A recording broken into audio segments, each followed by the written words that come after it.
for the purposes of this discussion, you know, let's talk about 7MMs, 284s, and 308s of different types, 30 cals. Okay. Okay. Listen, 270. Hey, I know so many people that use a 270, shoot out to 500-600 yards. Okay. But bullet selection is a little bit sparse. Okay. And I know guys that have killed shit like goats, hit sheep. All they use is 6.5s, killed way more sheep than me, incredibly successfully, but they're the minority. Okay. If you're going to take extended pokes at animals, you need grains, you need bullet selection for BC, and if you run into something up close, you need foot-pounds of energy. Okay. So 7MMs and 30 cals. Within those two families, there's some really great options. Okay.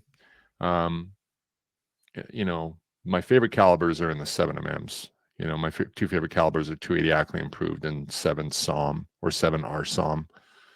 Yeah. For many good reasons. But there's also the 7MM Rem Mag, 7MM Odd 8, 7 STW, 28 Nosler, right? All fantastic options. They all do different things. We could talk about that at another time. Why do we need a 28 Nosler still? Is a 7 SOM dead? Is a 7 PRC all it's cracked up to be? Is a 7 Rem Mag any good? Like, yeah, they're all good.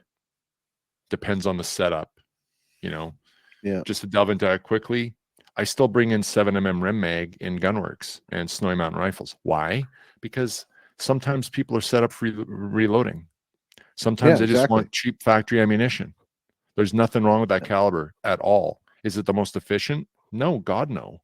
Of course, how could it be? Look at all the things that have happened since then, right? But there's a legacy to it. So it's still incredibly viable. The 7 SOM, has a 7 PRC replaced it? Abso-fucking-lutely not. The 7 SOM is superior to the 7 PRC if it's set up in a certain way. Okay. It's all about grains and it's all about the efficacy of that case. And anyone that wants to debate that, you feel free to. I love the 7 PRC as well, but facts are facts. 280 Ackley is incredibly potent because it's a non-magnum. It replicates a 7MM almost like very closely with over 20% less felt recoil because there's that much less powder. And that allows you to put it in when we're talking light, you can build the lightest possible gun with a 280 Ackley and still be on the fringes of shootability and, retaining your natural point of aim and reacquiring sight picture with that particular caliber, right? 28 Nosler, that is the most jacked up for guys that want to push like a 195 EOL bullet at the fastest possible velocity, even though it's not incredibly efficient. So there's a place for every one of those 7MMs.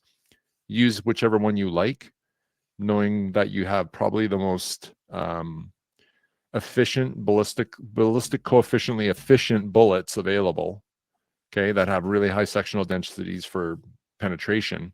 That's where the nerds are building bullets around, the 7MMs and the 30 cals and actually the 6.5s, but it's true, right? Yeah. On the 30 cal side, same thing.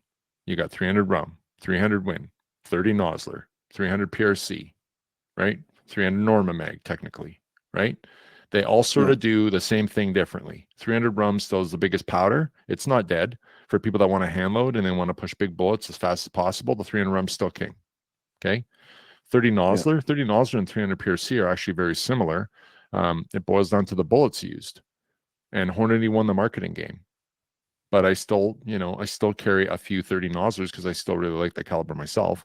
But the 300 PRC is just completely dominated for a lot of good reasons. 300 Win Mag, is it dead? Absolutely not. Same reason that the 7 Rem Mag isn't.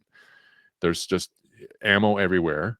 There's a huge body of like components like brass. And sometimes people, they have dies and things like that. So they want the new gun. They want the Gunworks or the Snowy Mountain or the Proof Research or a Fierce CT of some sort.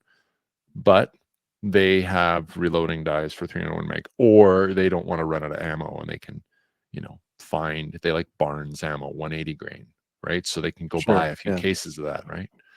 So anything in those calibers is going to serve you well. It's actually more about the frickin' bullets.